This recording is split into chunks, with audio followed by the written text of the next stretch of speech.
retour toujours pour conclure cette séquence sur les attentes des jeunes générations.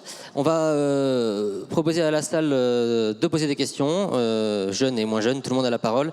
Si les intervenants de notre table ronde précédente veulent réagir aussi à ce qui a été dit, avec grand plaisir. Et on a le plaisir d'avoir Jules Mesmin avec nous. Bonjour. Vous êtes alternant maintenance aéronautique chez Igo Solutions à Orly, vous avez 21 ans. Alternance à l'aérocampus de la Traîne à côté de Bordeaux.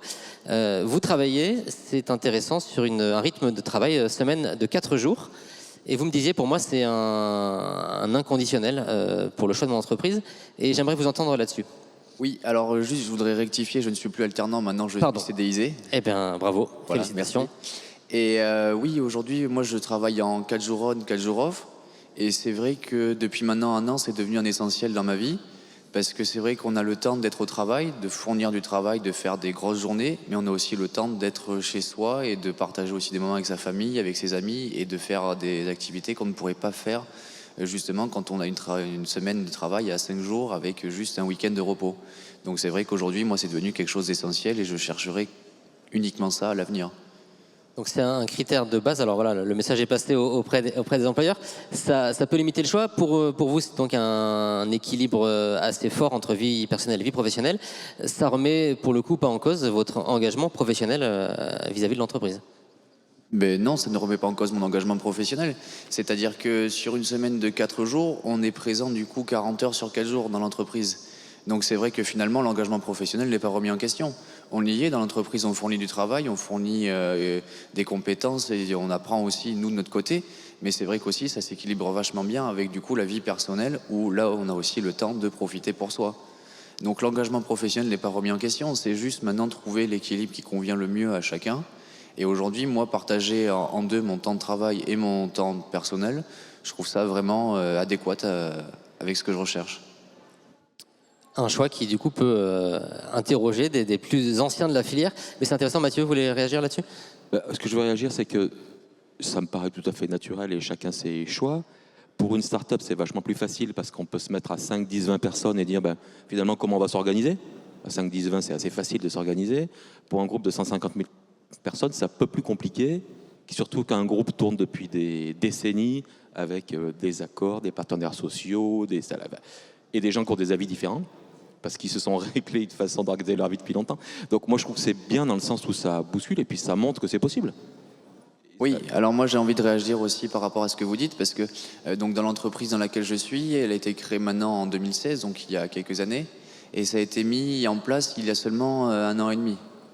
Donc, vous êtes un format PME, il y a combien de salariés, Jules ? Je crois qu'on est environ 250 salariés en tout et pour tout.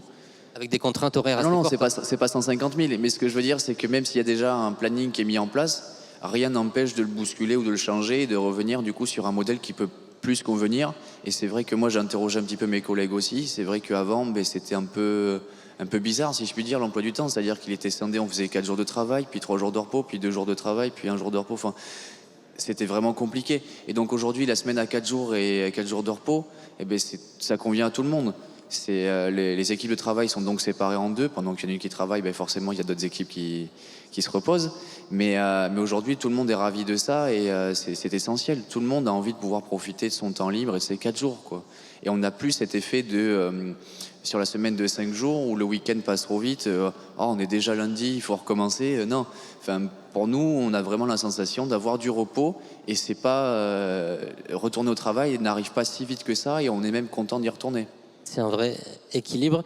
Il y a un micro qui circule. S'il y a des questions dans la salle, si nos 4 intervenantes tout à l'heure souhaitent réagir sur ce qui a été dit, on sera ravis de prendre les questions et puis d'y répondre, évidemment.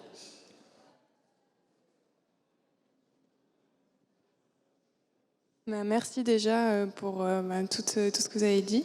Je trouve ça très inspirant. Je voudrais notamment rebondir sur ce qui a été dit par Madame de Turckheim au tout début de la conférence, quand elle citait l'avis de ses étudiants. Et le fait qu'il montre que l'intérêt de la mission est dans les premiers choix concernant ensuite leur volonté de rester dans l'entreprise.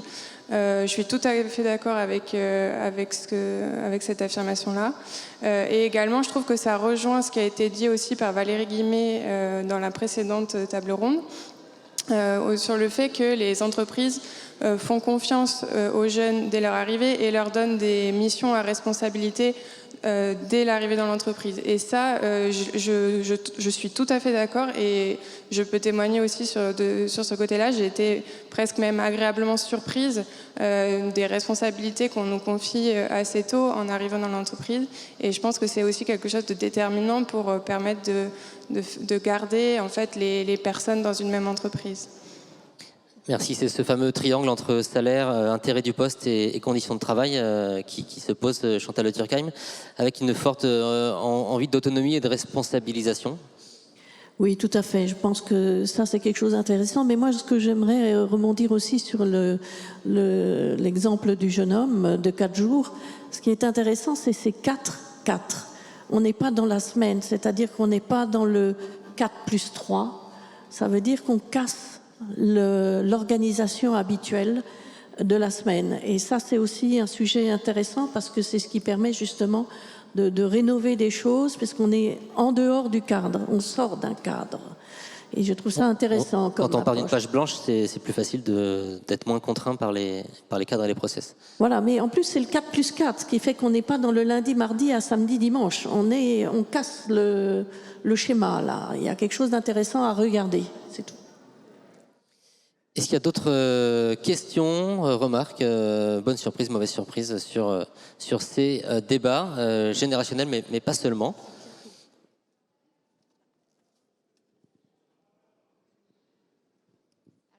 On a eu des intervenants qui se sont dit prêts à accompagner leurs plus jeunes salariés dans leur envie de cycle plus court de poste.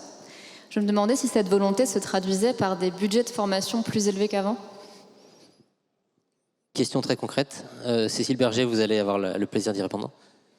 Oui, en effet, en tout cas chez Airbus Atlantique Composite, on a vraiment augmenté notre budget formation. Il est primordial et on a aussi fait de l'innovation dans la formation. On va procéder sur des choses comme de la formation pour l'ensemble des collaboratrices et des collaborateurs. On forme tout le monde sur les mêmes sujets.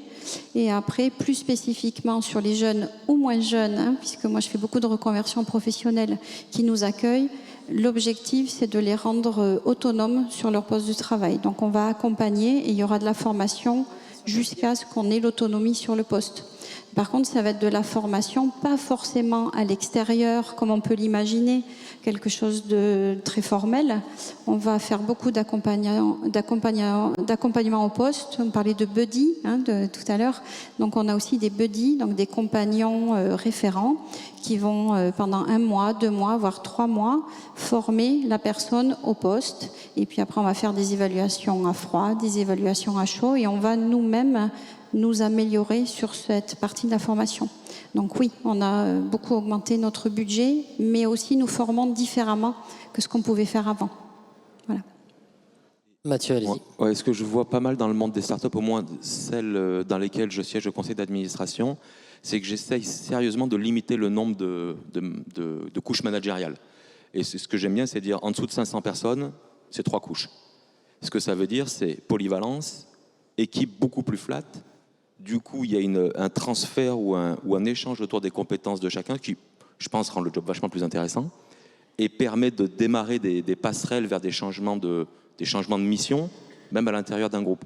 Ça demande que d'avoir l'ensemble même s'il n'y a que 2 niveaux managériaux au-dessus, de les convaincre que c'est la bonne façon de faire, parce que c'est assez antinomique avec ce qu'on voit d'habitude, où on a du spanner layer qui est beaucoup plus élevé, quoi. Il y a beaucoup à apprendre. Un dernier point peut-être, au niveau des formations, nous on forme des ingénieurs, certes, mais des assistants ingénieurs en Bac+3, et il faut que toute la chaîne, et je pense que ce qui est important aussi, c'est qu'aujourd'hui vous êtes obligés de former vous-même, parce qu'on n'a pas la compétence pour produire. Et là, il y a de très très gros enjeux pour toute la filière, il ne faut pas l'oublier. Et c'est vraiment tout l'ensemble du scope de formation qu'il faut regarder. Eh bien, écoutez, on arrive au terme de cette première séquence sur les attentes et les manières d'y répondre dans la filière aéronautique et spatiale. Merci beaucoup à toutes et tous, à tous nos intervenants. On se retrouve dans un instant pour la remise du premier prix Bordeaux Aquitaine Aéronautique et Spatiale. Merci à vous. Merci.